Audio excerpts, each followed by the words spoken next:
Lalo na ngayon kung pinag-usapan natin yung mga possible na backup or even damages from our ex-play na nakita natin actually kanina.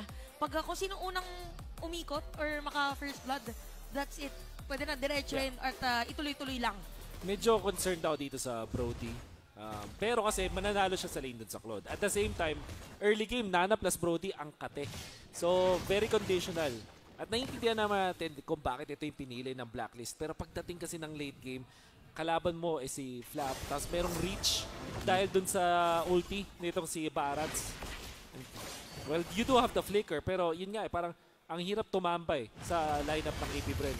Tsaka huwag natin kakalimutan yung crowd control immunity na kasama sa Detona's Welcome. Makakapag-retry pa rin pero Petrify tumama na! Naku po si Sensui dito, halos mawala ng buhay. Kaya sakto naman na first blood para kay KLTZ. Naabangan pa nung first kill nung Barats. So nakita natin, no, game number 1, ganito, nagkakakitaan na agad yung dalawang kupunan. Ganito din game number 2, so parang natatimingan na nila yung isa't isa. Look at Kyle TZ, dumediretso lang doon sa may jungle area dahil alam niya na wala yung katapat niya. Kaya naman level 4 na, pero Detona's welcome. Oh my goodness! What a play para sa AP Bren. Okay lang yata. Maganda ba yung naging trade? Double kill para kay Flap TZ. Pinaganda pa for AP Bren. That could have been a great play for Blacklist International but a massive outplay from Kyle TZ Wolf. Ngayon lang nakita na napaka-explosive na Barats. Ito na yata yung pinaka-ma-action na Barats. Threading the needle, instead na mag-dash siya papunta dun sa mga members ng Blacklist, hinunan niya nasa likod, tapos binugay niya dun sa dalawa, stunning 3 members of Blacklist, dealing the damage. So, definitely, trade going in favor of AP Bren. And those little things, mapapa-edsiran ka talaga din eh. Oo. Little things, ibang... Those little things. Iba yun, ano? One Direction pala One yun, Direction, sorry. sorry, Pero sorry. si Oheb sa baba! Oo, si Ohoy may sariling laban din doon sa may bandang ibaba, pero may kita natin ngayon AP Bren, sila ngayon na nakapwesto at naka-ready agad si Flap TZ just in case na meron magko-contest from Blacklist International, pero ibang play yata ang kanilang gagawin. And Kyle TZ, masesecure lang yung pagong. At hindi pa niya ginamit ang kanyang retribution. Mapapabilis mas lalo for AP Bren. Looking at the item builds, Wolf, may iba ba tayong mapapansin dito? Perhaps mukhang walang malaking change. Siguro yung rush sa Dreadnought armor para kay Kyle TZ. Yung siguro yung pinaka-naagula dito kasi di ba may mga nagbo-multi-essence muna on the Barats or minsan you rush for the rated armor just like in the previous game. This time, gusto niyang kontrahin yung damage ni Sensui at ni Oheb. Pati na rin syempre ni Edward. And looking at AP Bren right now with a 1K gold lead, kaya pa naman bumawi ng Blacklist dito with one big team fight. Tandaan natin, Haji on this Tigreal. Alam natin kaya niyan humanap ng mga 5-man setup. Oo, yung mga biglaan na lang naka-flicker pala, no? So kailangan din maging mapagmatyag dito ng AP Bren. And even for Blacklist International, for sure ang pinag-uusapan ngayon, sige, isang set lang. Kailangan lang tumaba dito ni Oheb para later on, pwede tayo magkaroon ng counterplay. But yes, this time around, AP Bren continuous ang kanilang nagiging rotation, even at the bottom lane. As much as possible, kung mabilis nga mag-clear ng minion wave para fast ka. Mas okay talaga yan, especially with the changes in our battlefield as well na mas pinalakas ang protection under that gold lane mula 30% to 35%. At ngayon naman dito sa taas, magkakaroon nata ng laban. Edward! Okay, si Edward dito, Detona's welcome. Ihatid yata ulit sa mga kakampi. Sakto na naman dito, Eternal Guard. Edward is down. Tapos rotate na ulit ang AP Bren. Grabe yung pag-layer na yun. Imagine mo, kabisado ni Few yung pagbagsak nung Detona's welcome. Saktong-sakto dun sa paggamit niya. Parang walang segundo na nakahinga dun si Edward. The chain stuns were good. I mean, di nila kinailangan na sobrang perfecto yung pagkaka-chain stun nila but they still did it. Nakita natin yung chemistry mula sa AP Bren. And the fact na ginamit ni Kyle TZ yung retry niya para makahabol agad. Alam niya na pwedeng lumaban dito kasi matagal pa naman yung turtle at sakto pa yung cooldown ng retry niya pagdating ng turtle fight. Ang sakit pa naman din ng Barats kapag yung continuous yung nagiging fire. Kahit yung missile expert lang ay ramdam na ramdam mo. Pero ito, tingnan natin. Turtle objective kung magkocontest ba si Sensui dahil mas mataas ang level niya pero na-zone out siya. Habang sa may middle lane, ang dami nangyayari. Meron sa top lane, meron sa may middle lane, meron nagto-turtle kasi Ogo nag-free hit lang doon. Pero Kyle TZ pa rin ang makakakuha dito ng turtle. Turtle for a kill ang naging trade doon. Nakakuha ang Blacklist International a kill on Few. Pero that's the second turtle going to the hands of AP Bren. At lamang pa rin naman ang mga Bees with a 1.5k gold lead. Oh, Kyle TZ. the phenom, kumbaga, nung season 10, yung tawag natin sa kanya. Kasi parang rising pa lang siya ngayon. Nagpakita ang gilas. At ngayon, talaga nasa taas na. Even with utility junglers, na pinapakita ni Calteezy kung bakit siya naging world class. And so far, yung control nila ng mapa dito is naka-hinge ngayon kay Calteezy. Actually, sobrang aggressive ng AP Bren. Nakapag-farm si Super Marco ngayon. Oo, hindi pa siya naiikutan doon sa may bottom lane. Pero may kita naman natin for Blacklist International, tinatry din nilang gumawa ng play. Pero parang mirror muna. Yun ang nangyayari dito, even bottom lane. The space na ibinibigay kay Super Marco. At nakakapag-farm pa rin naman ng Blacklist International. Hindi pa sila nakukulong sa sarili nilang jungle. They're still able to farm up as much as possible. Isang magandang set lang talaga mula kay Haji ang ating inaabangan for Blacklist International. But for AP Bren, mukhang ang hinahanap nila dito ay patuloy na pag-skirmish lamang. Wala pa tayong nakikitang literal na 5v5. Oh, yung mga ganyan lang, okay na dito 3 players for Blacklist International. By the way, maganda yung ginawa dito ni Haji na nireset na lang niya eh. Naamoy niya na, ay teka, 3 players ng AP Bren yun nandito. Reset ko na lang para hindi delikado si Sensui. Again, another one para sa kanya. But look at the damage. Oh no! At nakakuha pa nga ni Calteezy. The retribution used as well for Sensui. 2 retry ang wala at 10 segundo na lang bago lumabas ang ating final turtle of the game. At mukhang makakatore pa nga sa taas. Pero Edward, joke lang. Kamunti ka na. Para sabi ni Super Marco, wag na lang. Tapos kasi medyo mahirap pag nalapitan. Since Claude ang gamit niya. And another turtle objective para din sa AP Bren na pwede na simulan. Kung i-contest ng Blacklist International, nakaabang si Haji doon sa may bandang Gedli. At taas na ng farm ni Super Marco. Kanina pa siya na-double lane and walang nagawa yung Blacklist International's turtle fight. Yung mapa, the map control, definitely on the side of AP Bren. Ooh, look at the damage coming in from that blazing duet. Kahit yung assassin na ang tumatakbo mula sa marksman. And as we enter the mid phase of this game, tapos na mga turtle, lahat yun napunta sa AP Bren. Meron bang item progression na tumatatak para sa'yo, Wolf? Well, nakita natin ang yaman ni itong si Super Marco at inuna niya yung Team DHS into corrosion. So talagang alam niya na pwede ako mag-flash farm. Meron kang tamang attack speed, meron kang corrosion para kung saan may pwede mong bugawin yung mga nagdi-defend like yung nakita natin dun kay Edward. And speaking of item progression, crucial tong nakita natin kay Oheb, Malefic tsaka Hepta. So it means kailangan gamitin to, itong penetration na binuo ni Oheb. Kailangan humanap ng gulo ng Blacklist. Generally a low kill score game as of now. AP Bren in the mid lane looking for a potential pick-off. Si Haji ay ni-retry at binugahan na rin ng lava. Pero ito na, kinain ni Kyle. Detona's welcome ginamit na doon at hindi na ata makakatakas pa. Look at the layering again of skills from AP Bren at meron pa naka-ready doon if ever na Black Dragon form. Kaya naman dito sa may middle lane, nag-aantay na lang yata na minion wave ang AP Bren at nandun si Kyle DC nagzozone at ang mga players.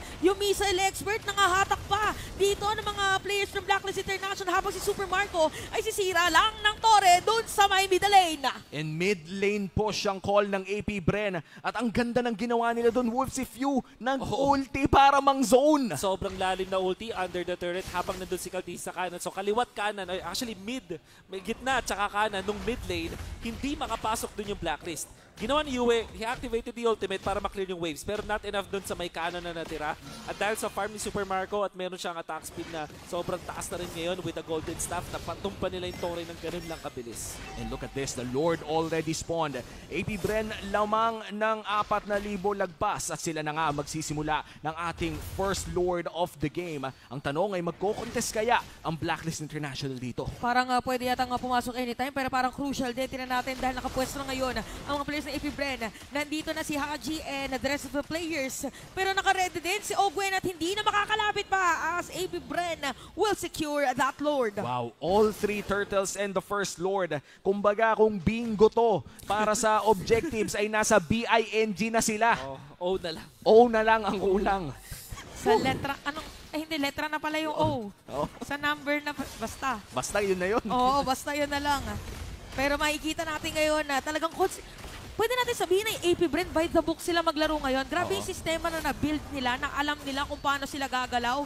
Pagkatapos doon sa may orange buff, diretso dito kuha ng objective which is the bottom lane turret. Ang hirap solusyonan ito para sa Blacklist kasi alam natin na dapat snowball type itong Nolan. The fact na pinili yung Nolan para sa Blacklist at hindi nila binan yung Ruby, it really shows you na yes, malakas yung Nolan pero in the right conditions lang. Oo. At this point, hindi na right yung conditions kasi hindi nila magamit yung strength ng one-shot potential ni Sensui. Yeah, and the amount of crowd control that AP Bren has. Look at the zoning coming in from Flap Daisy. At mukhang makakaisang tore na nga sa taas ang AP Bren. Edward, half HP, makakadepensa pa naman sila. Wala pang minions dito sa mid lane and bot lane. At mukhang, as you said, Chantel, by the book, alis muna ang AP Oh, Bren. grabe yung disiplina. Tsaka nakita nyo yun, sobrang taas ng damage dito ng AP Bren. Napilitan na mag-counteract inferno dito ni Edward para lang bumalik yung buhay doon sa may middle lane kanina. 2-5 is a score.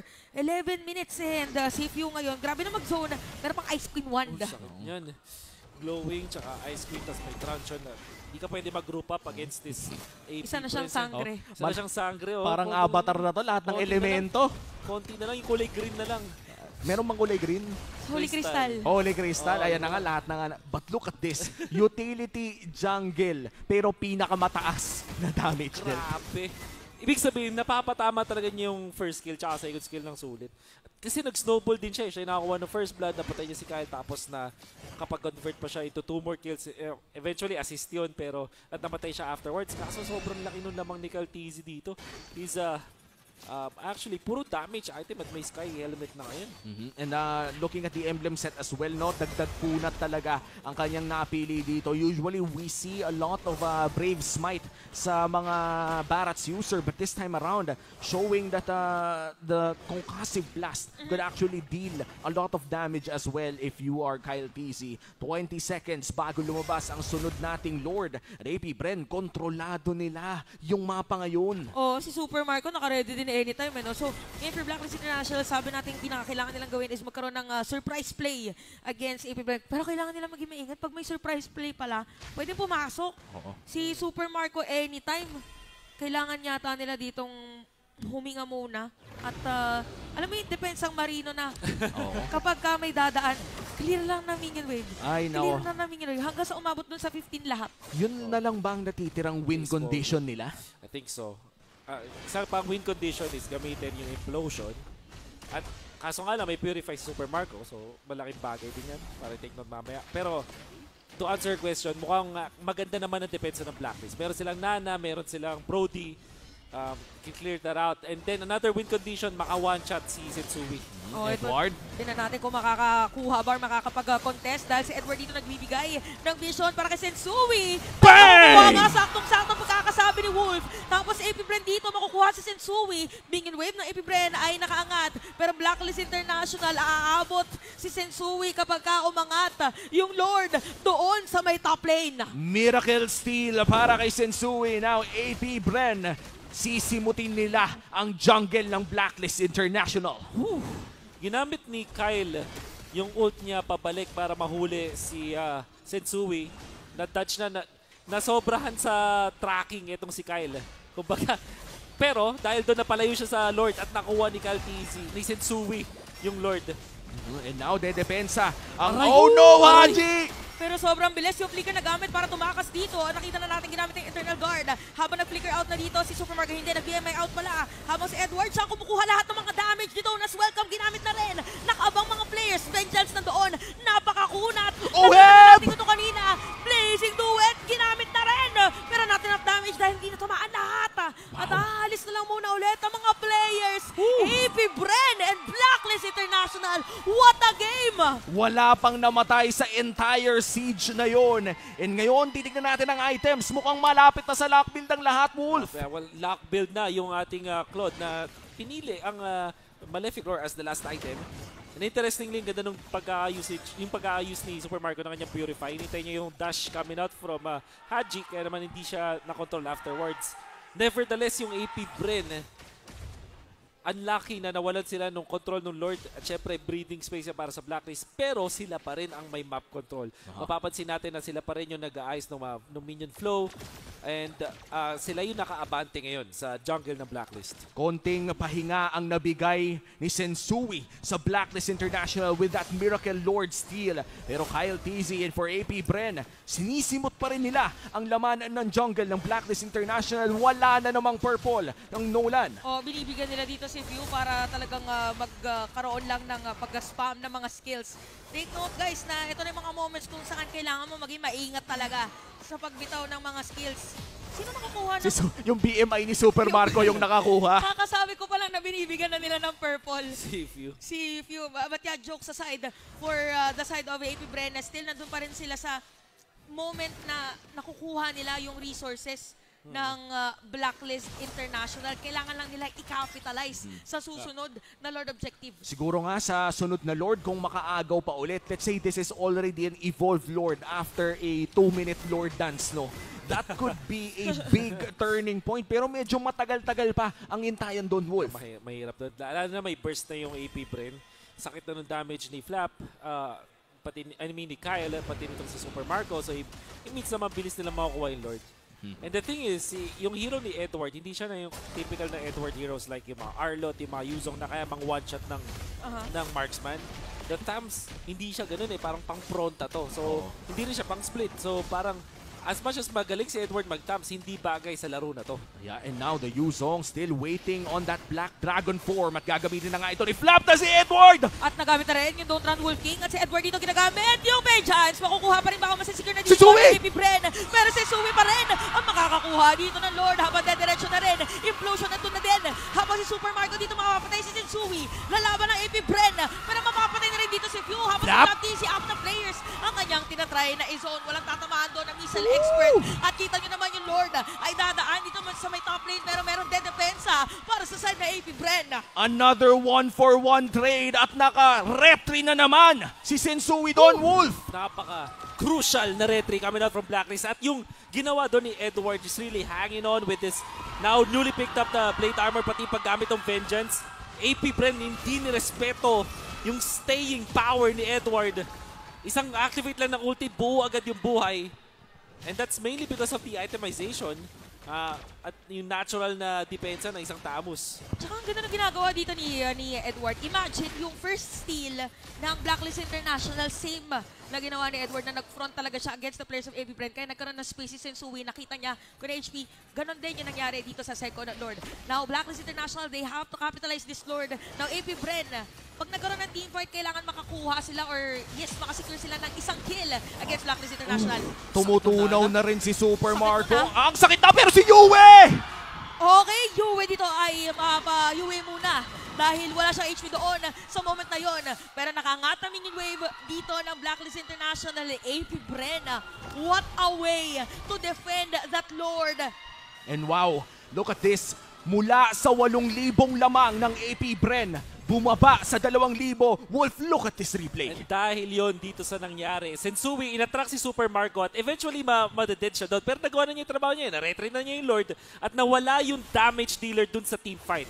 May purify pa si Super Marco noon. So kahit may implosion camera from Haji, meron sanang DPS mula doon sa side ng AP Bren. Kaso dahil doon sa pang-lulure na nakita natin muna kay Sensui, nagpahabol siya basically. And Super Marco, understandably naman sa paghabol niya kay Sensui, but that's definitely both Sensui and Edward making it work para sa Blacklist. Kumbaga, naghanap sila ng solusyon. And with 2 Lord steals mula kay Sensui, Blacklist International is back in this ball game.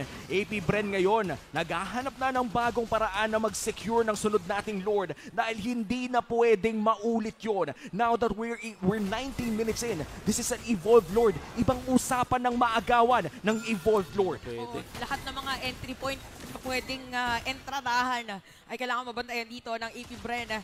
And Super Marco pa. Di ba may moments din yung AP Bren na nakakapag-split push din sila? So pwedeng ganun din ang pwedeng gawin ng AP Bren. And Blacklist International ready din dun sa baba.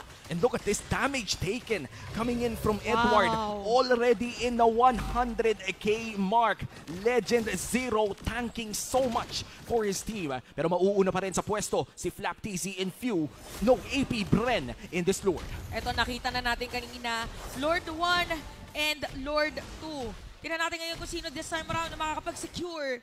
3-7, almost 20 minutes for the score. At nakita natin na nag-conceal dito si Ogwen, si Haji pa lang target nila. Liliko yata sila pero naka-ready dito. Oh, no! Yue at iba pa. Pero nagamit implosion. Meron pang basic do it para kay Super Marco. Meron immortality na hindi mapapapa. By the way, at dediretso ulit ngayon ang mga players dun sa may bandang objective. Pero ang dami nagamit na resources para dito sa side ng AP Bren. Alam ko, linya mo to, Wolf, pero gusto ko na rin sabihin, this is beautiful. ML. Beautiful ML indeed. Kaso na force yung Purify para kay Super Marco, Flicker para kay Haji. I think yung AP Bren hindi masaya dun sa nangyari kasi kung hindi na nagkakamali, may Wind of Nature din na nagamit. I'm not so sure kung makikita pa natin yan mula kay Super Marco. Ngayon, well, si Ohem, meron pa siyang Flicker, meron pa siyang ulti, they're A-OK. And Haji's ultimate, mababalik din lang din yan. Yung Purify kay Marco, napaka-crucial na nawala sa side ng AP Bren. Vengeance is up for Legend Zero Edward. Pwede niyang ulitin yung ginawa nilang play on that third Lord pero medyo malayo pa si Sensui Ogwen with that pull. Pero mukhang i-reset muna nila ang Lord. Lamang pa naman sa waves ng AP Bren. Pwede nilang antayin. Pwede nilang patagalin to. Tricky yung pwedeng layering nung ulti dito ni Ogwen tapos missile expert para mapalayo talaga. Pero ito na yung mga instinct na lang at pagkapa para dito sa ating dalawang kupunan. Merong ulti na gagamitin dito at meron pang setup play pero merong passive. Yung Nana, free hit dito. Si Super Marco and the rest of the players of AP Bren habang si Sensui na nakaabang na naman. Pero hindi pala tinutuloy yung Lord. Parang tinatawag lang ng AP Bren. Yung Blacklist International, parang naka-ready din doon sa mga pwedeng gawin. This is a 4v5 scenario right now. The Nana is still way, miles away from this Lord at i-reset muli ng AP Bren, Wolf. Ilang minutes na tayo dito? Ang tagal na Mga magdadalawang minuto na. Pero ngayon, ang sakit na nun, Lord. Damage output niyan. So kailangan talaga makakuha ng isang kill muna ng side ng AP Bren before they actually commit. Despite them taking out yung passive ni Yue, malaking bagay pa rin yan. And that passive away from Yue right now. Pwede na siyang mapitas ng biglaan pero half HP na nga si Lord Ogwen with a conceal pero nahuli dito ni Edward. Haji! Yung implosion, wala tatamaan doon pero si Ogwen ko din. Parang patay lang ang nangyari dito sa ating dalawang kupunan pero Black Dragon form nandun na sa may likod. Si Ohe makikita niya meron pang petrified sa mapa ng Blazing Duet. Mawala ng mga immortalities and even Wind of Nature nagamit na. Pero nandun si Edward. Makukuha dito ni Kyle TV. So -1 for Blacklist International habang dediretso ngayon yung AP Bren doon sa objective which is the Lord. And this might just be a free Lord for AP Bren after that kill on Edward. Pero si Sensui nasa gilid. May pangatlong milagro ba na mangyayari para sa Blacklist International? Wala yatang sumisili. Ay! Nakita yata, lumabas yata. Para nagkaroon ng idea dito mga players sa AP Bren. Nandito yata kay si Super Marco. Meron mag free hit para sa kanya. Habang si Haji nakaabang. Meron pang implosion na gagamitin doon. Pero makukuha yata ng AP Bren this time around. Pero Flap TC is down. Kanina na po tayo Lord. It's gonna be Kyle TC of AP Bren this time around. At dediretso ngayon. Aalis na lang muna. Okay na. Nasecure na ang objective na kailangan nila. What a fight. And this Lord is very crucial for AP Bren. This might just be the game-winning Lord for them. But this is still a 5v5 defense. Blacklist International, mabubuhay si Edward ng 3 segundo. Anong kailangan gawin ng AP Bren dito, Wolf? Well, number 1, kailangan nilang gamitin si Nana para mag-clear ng waves. Ganun kabilis. Second, ang ulit gumawa ng milagro ni Sensui. Mapunta sa may backlines. We know nakakagamit lang din ng Wind of Nature ni Super Marco. It will be cooling down in a few seconds at meron na rin siyang Purify. And Pero, look at this. Grabe nga. Grabe yung wave clear. Oh, sobrang bilis na madedepensaan ng Blacklist International yung Lord. Mukhang ito na naman. Next Lord yata ang ating aabangan. Pero rapid boots, nag-rapid boots dito si Sensui for Blacklist and AP Bren this time around again. Still continuing yung kanilang strategy. Nakuhanin muna yung mga purple buff or yung isa lang purple buff pala sa isang game. 24 minutes in. Blacklist International still holding on this game number 2. AP Bren pa rin ang may hawak ng lamang at ng mapa. Pero wala silang nakuha sa Lord push na yon. I think this is already one of the best case scenario in this very bleak environment kung Blacklist International ka, Wolf. Definitely. Pero at the same time, alam mo na meron kang meron kayong structure as a team na kaya nyong mag-comeback. You know how to win, basically. Binuo kayo sa isang franchise na madami ng success in the past at hindi kayo, napunta na rin kayo sa mga ganitong klaseng spot before. At laging tatandaan, merong win condition. Blacklist, they still have the Nana. Saan ka, hindi natin ma-imagine na dadating sa point na sasabihin natin sa isang broadcast, ang win condition ay ang Nana. Which is so far, yun nakikita natin. Even yung time na nakanakaw to si Sensui, actually ang tumunaw sa members ng AP Bren itong si Yue. Naka-ready lang, no? At actually, napuwersa si Super Marco na ibenta yung boots niya at gawing Athena Shield. And that is a big adjustment, especially on a late game Claude. Imbes na mag-full damage ay kinailangan niya mag-Athenas. This could be Blacklist's way in trying to potentially get this. Pang ilang Lord na natin to? 5? Oo, 2 plus 2, 4, 5 yung next. Oo, ito na pang 5 Lord. Kung sino mang makakosecure ng ating 26-minute Lord ay may malaking tsansa na makuha ang larong ito pero hindi sila pwedeng maubos. Again, Haji with a concealed play! Naku, nakita natin implosion, ginamit na rin yung flicker. Napalalim yata ang maulan ni Immortality ni si Ogwen. Makakaabot ba ang kanyang makakakampi? Mukhang mababaliktad pa nga yata na dito si Flap TC with a petrify.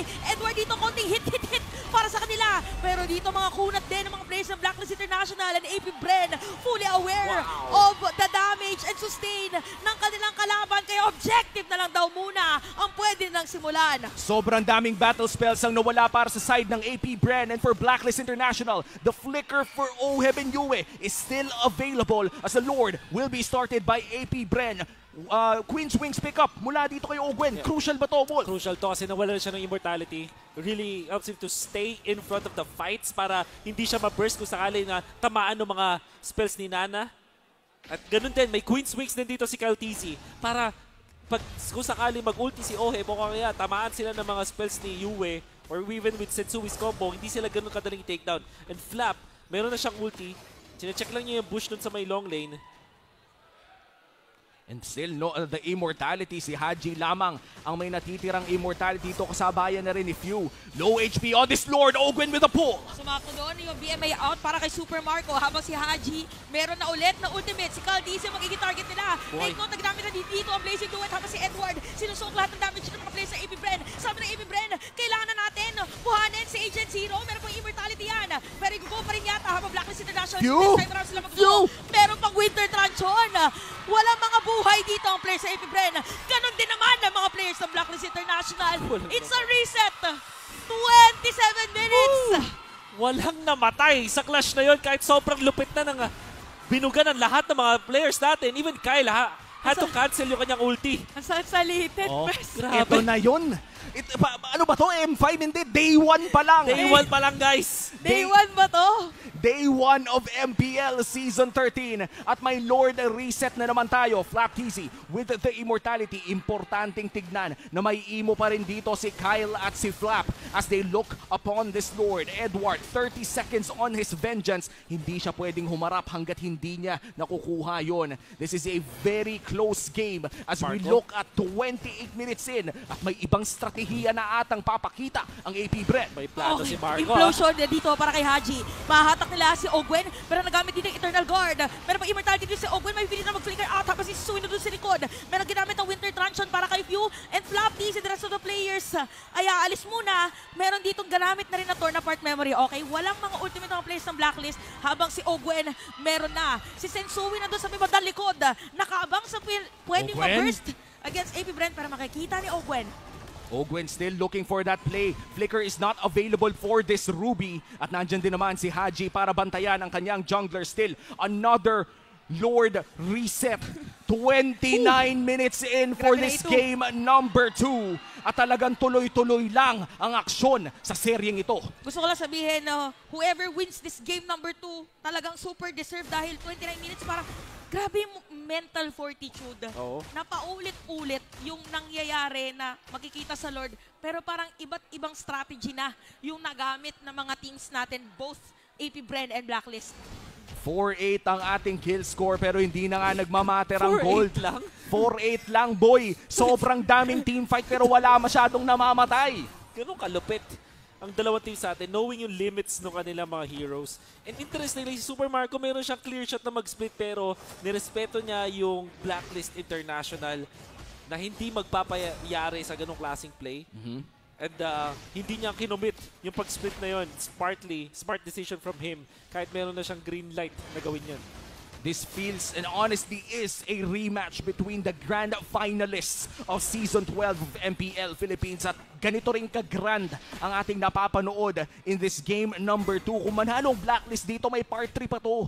Pero kung manalo ang AP Bren, 3 points. Yung part 3 na yon para sa kanila. Parang ano pa to, narinig ko yung green light eh. Para pala itong sa Squid Game. Oh, Squid Game to.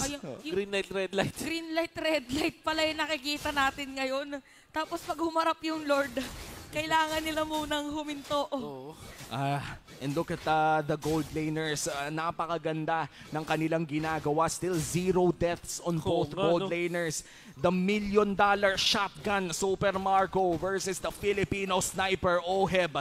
Makikita na natin ang tagisan ng dalawa in the next Lord fight. Pero mukhang naghihintayan na lang ang parehas na kupunan, controlling their waves, getting their buffs. And kung sino makakuha ng isang malupitang pick-off might just be able to secure the next big Lord. Sobrang crucial na pala ng minion wave dito since nabanggit mo kasi 31 minutes, kaya na niyang di ba may history tayo ng mga winions. Pwede yun yung mangyari. Okay, naririnig na natin yung conceal. Si Haji nakabang doon. Nagamit na rin yung vengeance. Sino ba makukuha dito ni Haji? Implosion, makukuha dito. It's gonna be open pero merong immortality yan. Habang doon sa may badag Eddie, si Sensui nakabang. Kay Kyle TC and Flap TC as well. Super Marco marireveal na yata ang kanyang area pero aalis muna ulit. 31 minutes. Parang replay yung nakikita natin pero hindi po replay. Talaga lang paulit-ulit na nandito sa may bandang Lord. Live po ito. Hindi po replay na napapanood nyo. But then, kahit dun sa miss coming out from Haji, hindi pa rin sila na-punish. In fact, may immortality pa rin si Haji. Tapos si Ogwin ay nawalan. It's mainly because of damage ni Yue. Kyle TZ na palayo pero Detonas welcome na tamaan si Oheb! Okay, si Oheb. Baka na makukuha doon. Meron pang stun. Makakapag-flicker out para merong immortality. Maabangan siya dito. Oheb is down. Ogwin doon pero si Super Marco may bawi yata. Nakalapit sa kanlungan na kanyang mga kakampi. Kaya -1 ngayon at si Haji. Implosion ay nandoon. Meron pang cancel si Yue lumalaban. Flap TC laban kay Yue. Mawala na immortality si Flap TC. Habang si Edward ay hinahabol nila. Take note yung minion wave doon sa may top lane ay medyo makapal. Pero hindi po tatakasin dito.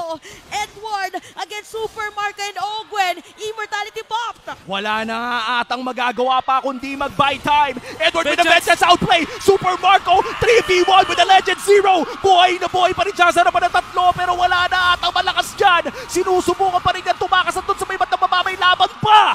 Pero what a buy time para dito kay Edward. Pero AP Bren na dito pa rin sa may bandang ibaba. And still, wala pa rin nakapag-secure ng Lord.